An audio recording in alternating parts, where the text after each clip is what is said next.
नमस्कार, आर्य न्यूज देख रहे हैं आप। मैं हूं आपके साथ पल्लवी सिंह। उत्तराखंड बुलेटिन की शुरुआत करेंगे बड़ी खबरों के साथ। सीएम आवास में बुधवार की सुबह ही सांप घुस जाने की वजह से हड़कंप मच गया है।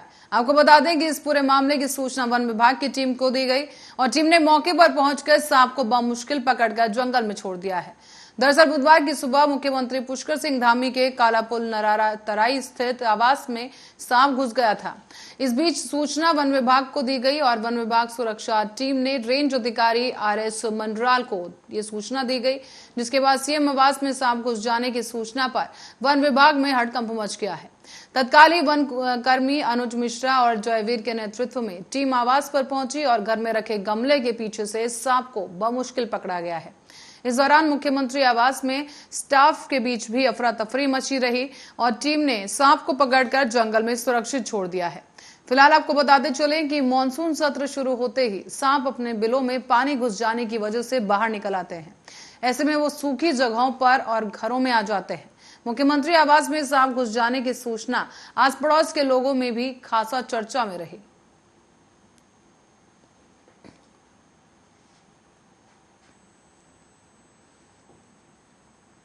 और नदी में छलांग लगाते हुए आपने बच्चों और युवाओं को कई बार देखा होगा, पर एक वीडियो ऐसा सामने आया है जिसने पूरे प्रदेश में धमाल मचा दिया। दरअसल आपको बता दें कि हरिद्वार का ये वीडियो है, जहां पर धर्म नगरी में हर की पौड़ी पर गंगा के पुल में ऊपर से छलांग लगाते हुए एक महिला दिखाई दी। इनकी उम्र करीब 80 साल बताई गई है और अब सोशल मीडिया पर तेजी के साथ ये स्विमिंग दादी का वीडियो वायरल हो रहा है। आप भी देख सकते हैं ये वीडियो। यहाँ पर ये बुजुर्ग महिला किस तरीके से जोश के साथ पुल पर खड़ी हो जाती हैं और उसके बाद ये छलांग लगा देती हैं। ये जो वीडियो है हर की पौड़ी का बताया जा रहा है और हर की पौड़ी पर दादी का छलांग लगाते हुए ये वीडियो देखकर लोग भी दंग रह गए। हालांकि दादी कौन से राज्य से हरिद्वार स्नान करने के लिए आई थी, इस बात की पुष्टि नहीं हो पाई है।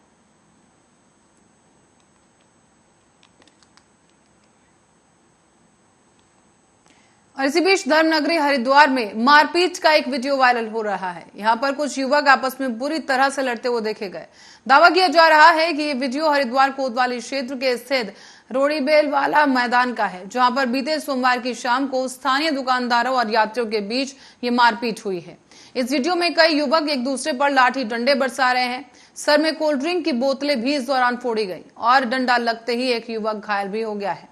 बता दें आपको कि बहरहाल पुलिस भी अब इस मामले में जांच कर रही है, लेकिन कोई पुख्ता जानकारी अब तक पुलिस को नहीं मिल पाई है। हरिद्वार के SP सिटी स्वतंत्र कुमार का कहना है कि मारपीट का एक वीडियो वायरल हो रहा है, जो संज्ञान में आया और इसकी जांच की जा रही है। हालांकि इस मामले में कोई लिखित शिकायत नहीं मिली है। शिकायत मिलते ही उचित कार्रवाई जरूर की जाएगी। रात को वहाँ पे कुछ लोगों के बीच में मारपीट हुई थी। वहाँ पे हमारा चौकी इंचार्ज और अन्य फोर्स भी लगी हुई है, उनको मौके पे पूछताछ भी कर रहे हैं और जो भी इसमें क्लियर होगा, जो भी संज्ञान में आएगा, उनके खिलाफ कार्रवाई की जाएगी। और हम लोग कोशिश कर रहे हैं कि उनको आइडेंटिफाई किया जा सके, जिससे कि उनसे लेके और आवश्यक धाराओं में मुकदमा पंजीकृत करके। और कांवड़ यात्रा को दिव्य और भव्य बनाने के लिए जहां हरिद्वार जिला प्रशासन लगातार बैठक कर रहा है, वहीं स्वास्थ्य विभाग भी कांवड़ यात्रा की तैयारी में जुट चुका है। हरिद्वार के रोशनाबाद स्थित मुख्य चिकित्सा कार्यालय में मुख्य स्वास्थ्य अधिकारी डॉक्टर कुमार खगेंद्र ने ये जानकारी देते हुए बताया कि कांवड़ मेले में चलने वाले कांवड़ यात्रा को लेकर 2 दिन पहले ही जिलाधिकारी हरिद्वार के साथ एक बैठक की गई। इसमें जिलाधिकारी विनय शंकर पांडे द्वारा निर्देशित किया गया था कि सभी विभाग अपने अपने स्तर पर कांवड़ मेले की यात्रा को लेकर तैयारियां कर लें। इसी को लेकर स्वास्थ्य विभाग द्वारा मेडिसिन की व्यवस्था कर ली गई है और अब 17 अस्थायी कैंप लगाए जाने के लिए तैयारी की जा रही है। टेंट की व्यवस्था के लिए टेंडर भी जारी किया जा चुका है, जिससे आने वाले 29 जून को कैंडल खोल दिए जाएंगे।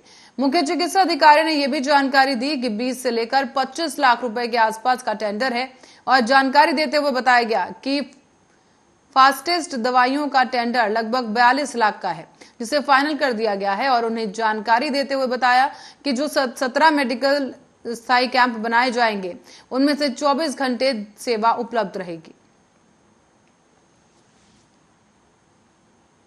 कांवड़ यात्रा के संदर्भ में वही 2 दिन पहले ही हम लोगों की DM साहब की अध्यक्षता में एक मीटिंग आयोजित की गई थी कलेक्ट्रेट में सभागार में, उससे पहले भी एक बार हुआ था। तो हम लोग को दिशा निर्देश दिया गया था डीएम महोदय के द्वारा कि आप लोग अपने विभाग में अपने स्तर से तैयारियां कर लें। तो हम लोगों ने मेडिसिन और टेंट की हमारे करीब 17 अस्थायी कैंप लगाए जाएंगे। उसके लिए टेंट की व्यवस्था के लिए हमने टेंडर कर चुका है, जिसका 29 तारीख को हमारा उसका बिडिंग खुल जाएगा। ई टेंडर किया गया है, करीब 20 से 25 लाख के आसपास का हमारा टेंडर है। प्लस दवाइयों का हमारा करीब 32 लाख का है, 42 लाख का है, जिसका भी टेंडर आरसी से लिया जाएगा, वो कर दिया गया है। और हमारे टोटल 17 तो अस्थायी बनाए जा रहे हैं, जिसमें हमारे 24/7 कर्मचारी कार्यरत रहे हैं, डॉक्टर, फार्मासिस्ट, वार्ड बॉय, और सारे जितने अस्थायी हमारे 17 सेंटर हैं वहाँ पे 2 ऑक्सीजन सिलेंडर प्लस एक ऑक्सीजन कंसनट्रेटर। अगर इन केस इमरजेंसी हमारा ऑक्सीजन सिलेंडर ख़त्म हो जा रहा है तो हम बिजली, चूँकि बिजली हमारे पास 24/7 उपलब्ध रहेगा, जो माननीय हमारे डीएम साहब का दिशा निर्देश दिया गया है। काम रहता। और वन विभाग की डोली रेंज टीम ने अवैध पातन और अवैध खनन के कई मामलों में आधा दर्जन से अधिक वाहन सीज कर दिए हैं। वन क्षेत्र अधिकारी डोली रेंज अनिल जोशी ने बताया है कि बीते सप्ताह में 3 ट्रक और 2 ट्रैक्टर ट्रॉली अवैध खनन में और 1 ट्रक अवैध लकड़ी समेत आधे दर्जन से अधिक वाहनों को अवैध गतिविधियों में संलिप्त पाया गया। इनको विभागीय कार्रवाई करते हुए वन अधिनियम के तहत मुकदमा दर्ज कर दिया गया है। और इन्होंने ये भी बताया कि मानसून में वन्य अपराधों में बढ़ोतरी हो जाती है, इसी के चलते सभी विभागीय टीमों को चुस्त और दुरुस्त कर दिया गया है। साथ ही साथ वनों में गश्त भी बढ़ा दी गई है।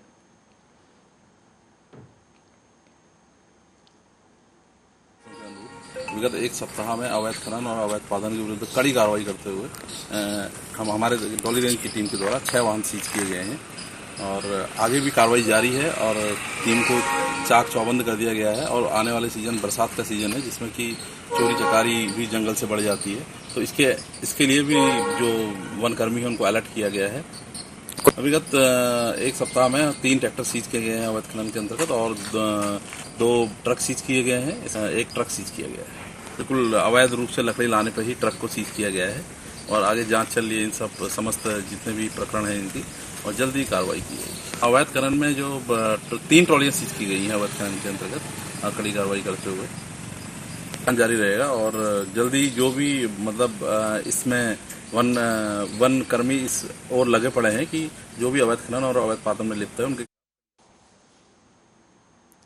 और आज रुड़की में एक होटल में कश्यप समाज में प्रेस वार्ता कर 3 दिन पहले रुड़की व्यापार मंडल के अध्यक्ष अरविंद कश्यप का पुतला दहन करने पर रोष जताया गया है।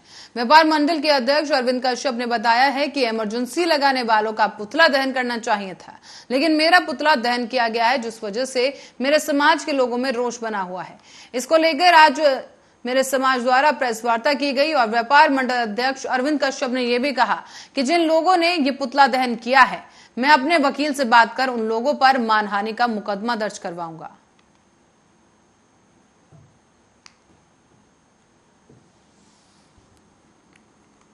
ये जो हमारा प्रोग्राम था, इसमें हमारे नगर की एक ओबीसी समाज से एक महिला को राज्यसभा का पद मिला। इसमें हमारे सभी रुड़की नगर के सभी को एक खुशी महसूस होनी चाहिए। ये बड़ी हर्ष का विषय है। इसमें पता नहीं विधायक जी को क्यों नाराजगी हुई उनसे कि उन्होंने जो हमने पोस्टर लगाए थे व्यापार मंडल की ओर से, उन्होंने उसका विरोध किया। हमने जो पोस्टर लगाए थे उसमें कहीं भी किसी का नाम नहीं था। व्यापार मंडल ने जो एक हमने स्वागत करा था उसके उसमें पोस्टर लगाए थे। यही मेरा मानना है और पार्टी ज्वाइन का मेरा भी कोई विचार नहीं है। जो इन्होंने मेरे बारे में गलत फैलाया कि पार्टी ज्वाइन कर रहे हैं उस दिन, वो भी गलत है। और जो मेरा पुतला उन्होंने फूंका, वो भी मेरे समाज में बहुत रोष है। इसको लेकर भी हम एक 2 दिन में मीटिंग करेंगे और इस पर हम चर्चा करेंगे। और इस बीच प्रधानमंत्री नरेंद्र मोदी के पूर्व सलाहकार रह चुके भास्कर खुलबे को उत्तराखंड सरकार के पर्यटन विभाग में विशेष कार्य अधिकारी यानी OSD बनाया गया है। आपको बता दें कि उन्हें प्रधानमंत्री के बद्रीनाथ और केदारनाथ पुनर्निर्माण के ड्रीम प्रोजेक्टों की कमान सौंपी गई। इस बीच आपको बताते चलें कि प्रधानमंत्री के सलाहकार रहते हुए भास्कर खुलबे केदारनाथ और बद्रीनाथ पुनर्निर्माण कार्यों की निगरानी कर रहे थे और वो कुछ दिनों से उत्तराखंड प्रवास पर थे। उन्होंने मुख्यमंत्री पुष्कर सिंह धामी और मुख्य सचिव डॉक्टर SS संधू से शिष्टाचार भेंट की। इन मुलाकातों के बाद ही सचिवालय के गलियारों में खुलबे को प्रदेश सरकार में बड़ी जिम्मेदारी दिए जाने की चर्चाओं ने जोर पकड़ लिया था। और अब हाल ही में ये चर्चा गर्म थी कि उन्हें उत्तराखंड में रहते हुए पीएम मोदी के ड्रीम प्रोजेक्ट को पूरा करने की जिम्मेदारी दी जा सकती है। देर शाम को ही उन्हें पर्यटन विभाग में ओएसडी बनाए जाने के आदेश भी जारी कर दिए गए।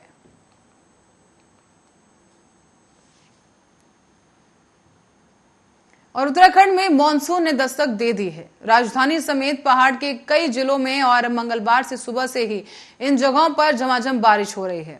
मौसम विभाग ने अगले 24 घंटे में राज्य में मानसून की दस्तक देने के साथ ही प्रदेश के उत्तरकाशी, रुद्रप्रयाग, चमोली, बागेश्वर और पिथौरागढ़ समेत देहरादून, नैनीताल, चंपावत और पौड़ी में भारी बारिश की संभावना जताई है। इसके मद्देनजर येलो अलर्ट भी जारी किया गया और मौसम विज्ञान केंद्र के निदेशक विक्रम सिंह ने बताया है कि दक्षिण पश्चिम मानसून ने उत्तराखंड में दस्तक दे दी है। चमोली और बागेश्वर और पिथौरागढ़ के साथ साथ दून, नैनीताल, चंपावत और पौड़ी में भी भारी बारिश हो सकती है। आपको ये भी बता दें कि कुछ जगहों पर बारिश का मौसम भी बना हुआ है।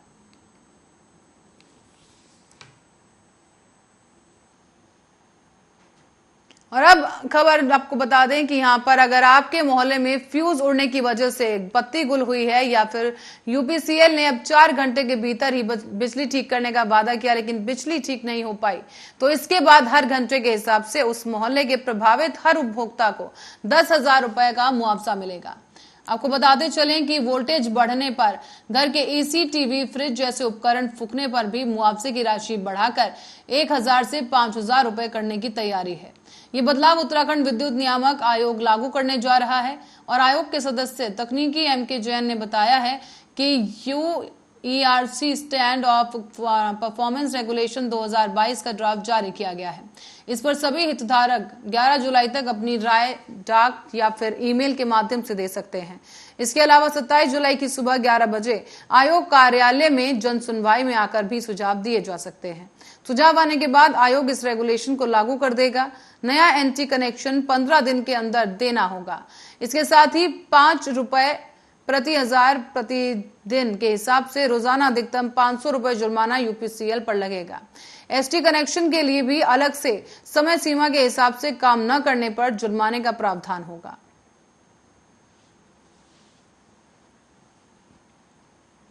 और इस बीच प्रदेश में तबादला एक्ट के तहत मानकों में आ रहे सभी अधिकारियों और कर्मचारियों के बजाय इस साल मात्र 15% पदों पर ही तबादले होंगे।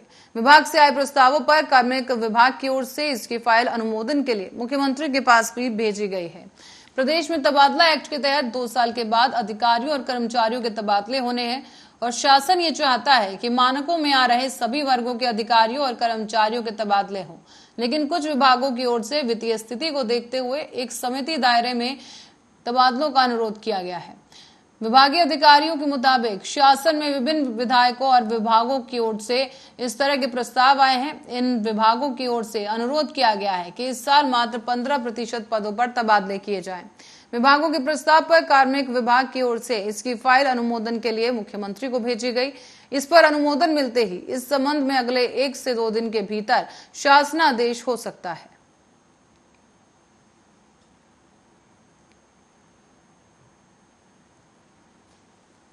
खबर मंगलौर से है, जहां मंगलौर विधायक सरस्वत करीम अंसारी वक्फ बोर्ड का सदस्य चुने गए हैं। मंगलौर विधायक सरस्वत करीम अंसारी ने कहा कि वक्फ बोर्ड की संपत्ति में बेशुमार घपलेबाजी है और घपलेबाजी को दूर करने में 5 साल भी कम पड़ जाएंगे। फिर भी मैं वक्फ बोर्ड की संपत्ति में भ्रष्टाचार को खत्म करने का पूरा प्रयास करूंगा। जिन लोगों ने वक्फ बोर्ड की संपत्ति पर कब्जा कर रखा है उन्हें आजाद कराने का काम करूंगा। इस दौरान बसपा से मंगलौर विधायक सरस्वत करीम अंसारी ने राज्य सरकार का भी आभार प्रकट किया है। देखिए, जहाँ तक वो बोर्ड की चुनाव की बात है, मैं चुनाव लड़ा, मैं भी लड़ा, शहजाद भाई भी लड़े और उसमें हमें नॉमिनेट भी हो गए। तो जहाँ तक वफ़ की संपत्तियों का सवाल है, वास्तव में आपका सवाल बहुत बढ़िया है, क्योंकि वफ़ में इतनी घपलेबाजी है कि अगर हम शायद 5 साल में पूरी भी ना कर पाएँ, लेकिन फिर भी मैं जहाँ तक समझ रहा हूँ कि जितनी भी घपलेबाजी वफ़ में है उनको निकलवाने की हम कोशिश करेंगे। जिन जायदादों को जो है लोगों ने वफ़ के कब्ज़ा रखी है उनकी जायदाद भी छुड़ाने का काम करेंगे। हम जो है वफ़ को जो है अच्छी स्थिति में लाने का काम करेंगे, जो हमें जो है करना चाहिए, जिसके लिए हम नॉमिनेट हुए। देखिए, जहाँ तक सरकार की बात है, सरकार ने हमें उसमें मौका दिया है, उसका तो धन्यवाद, धामी जी का धन्यवाद, सीएम जी का धन्यवाद और सरकार का धन्यवाद। इसमें तो कोई दो राय की बात है ही नहीं। और हम तालमेल से ही चलेंगे भी एक दूसरे के। तो हम जो है कहीं भी ऐसा महसूस नहीं होने देंगे कि जो वफ़ की संपत्तियों को लोगों ने कब्जा रखा है, खुर्द-बुर्द कर रखा है, जो कर्मचारी इसमें लिप्त हैं, उन कर्मचारियों को जो है ज़रूर जो है हम जो है सामने बेनकाब करेंगे। और इस बीच प्रदेश में कोरोना के 56 नए मामले संक्रमित पाए गए हैं। इनमें जबकि 16 ऐसे मरीज हैं जो स्वस्थ भी हुए हैं, लेकिन कोविड के 299 सक्रिय मरीज अभी भी प्रदेश में हैं। स्वास्थ्य विभाग की ओर से जारी की गई सूचना के मुताबिक मंगलवार को जो आंकड़े सामने आए उनमें 56 नए मामलों में वृद्धि हुई है और सबसे ज्यादा मामले 38 जो कि देहरादून से मिले हैं। इसके अलावा हरिद्वार में 6, पौड़ी और उधम सिंह नगर में 3-3, अल्मोड़ा और नैनीताल में 2-2, बागेश्वर और टिहरी में 1-1 मामला शामिल है। 16 मरीजों के ठीक होने के बाद अब प्रदेश में कोविड के 299 एक्टिव केस हैं। इनमें सबसे ज्यादा 200 मामले देहरादून से हैं। इसके अलावा हरिद्वार के 36, नैनीताल के 22 मामले हैं। रुद्रप्रयाग में कोई एक्टिव केस नहीं मिला है, जबकि बागेश्वर में केवल 1 एक्टिव केस है। हालांकि प्रदेश में कोविड की पॉजिटिविटी दर 4.09% पर पहुंच चुकी है, लेकिन दूसरी ओर मंगलवार को प्रदेश में 15,380 लोगों ने कोविड की वैक्सीन भी लगवाई है।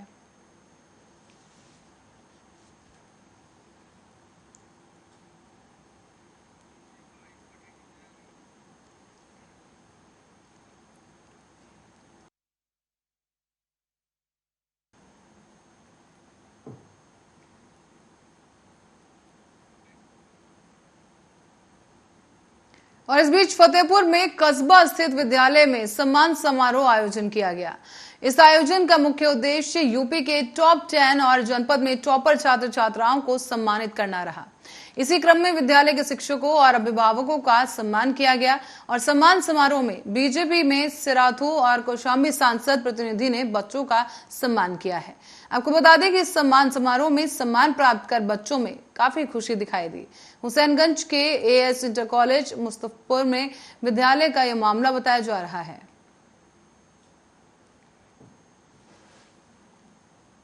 और राजस्थान के उदयपुर में टेलर की निर्मम हत्या की घटना को अंजाम देने वाले हत्यारों का सर कलम करने वालों को 1 करोड़ रुपए का इनाम देने की घोषणा की गई है। और यह घोषणा विश्व हिंदू परिषद के जिला मंत्री राजेश अवस्थी ने की है। विश्व हिंदू परिषद और बजरंग दल के सैकड़ों कार्यकर्ताओं ने आज कलेक्ट्रेट गेट पर इस्लामिक जिहादियों का पुतला दहन कर हत्यारों को फांसी की सजा की मांग करते हुए नारेबाजी की। आपको बता दें कि बीते दिन राजस्थान के उदयपुर में एक टेलर कन्हैया लाल की निर्मम हत्या कर दी गई। हत्या करने वाले जिहादियों का विश्व हिंदू परिषद और बजरंग दल के कार्यकर्ताओं ने कलेक्ट्रेट गेट पर पुतला दहन किया है। हिंदू संगठनों ने टेलर कन्हैया के परिवार को सुरक्षा मुहैया कराए जाने के साथ साथ 2 करोड़ रुपए की आर्थिक सहायता देने की भी मांग राजस्थान सरकार से की। साथ ही साथ वहां पर प्रदेश की सरकार से इस्तीफा देने की भी मांग की जा रही है। विश्व हिंदू परिषद के कार्यकर्ताओं ने इस्लामिक जिहाद के खिलाफ जमकर नारेबाजी की और उदयपुर के जघन्य हत्याकांड को अंजाम देने वाले हत्यारों का सर कलम करके लाने वाले को 1 करोड़ रुपए का इनाम देने की घोषणा की गई है। आपको बता दें कि इस दौरान राजेश अवस्थी ने यह घोषणा की और विश्व हिंदू परिषद और बजरंग दल के कार्यकर्ताओं ने कन्हैया के हत्यारों को फांसी देने की सजा की भी मांग उठाई है। कार्यकर्ताओं ने यहां इस्लामिक जिहाद मुर्दाबाद के नारे लगाते हुए पुतला दहन किया। परिवार को तत्काल सुरक्षा व्यवस्था मुहैया कराई जाए और उसे कम से कम परिवार को जो है सहायता के रूप में 2 करोड़ रुपया उसको सहायता राशि सरकार द्वारा दिलाई जाए।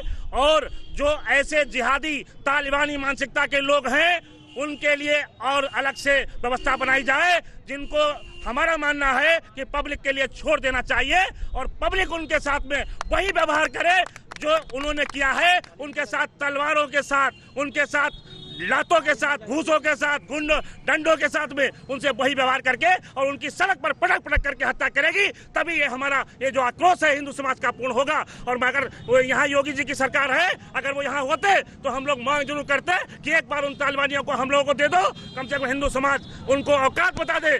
हिंदू समाज सो रहा है, ऐसा नहीं है। हिंदू जिस दिन जागता है तो शेर के समान होता है, अपने पंजों के बल पर फाड़ने का काम करता है। और मैं तो ये मांग करता हूँ अब बिना न मानत जल जल गए 3 दिन बीत और बोले राम सको पिता भय बिन होय न प्रीत, क्योंकि अब अंत हो चुका है, बर्दाश्त से बाहर हो चुका है। और मैं ये कहता हूँ यहाँ पे कि जो इन दोनों निकम्मों जिहादियों के तालिबानियों के सर कलम करके लाएगा उसे 1 करोड़ रुपया अपनी तरफ से दिया जाएगा। मैं वादा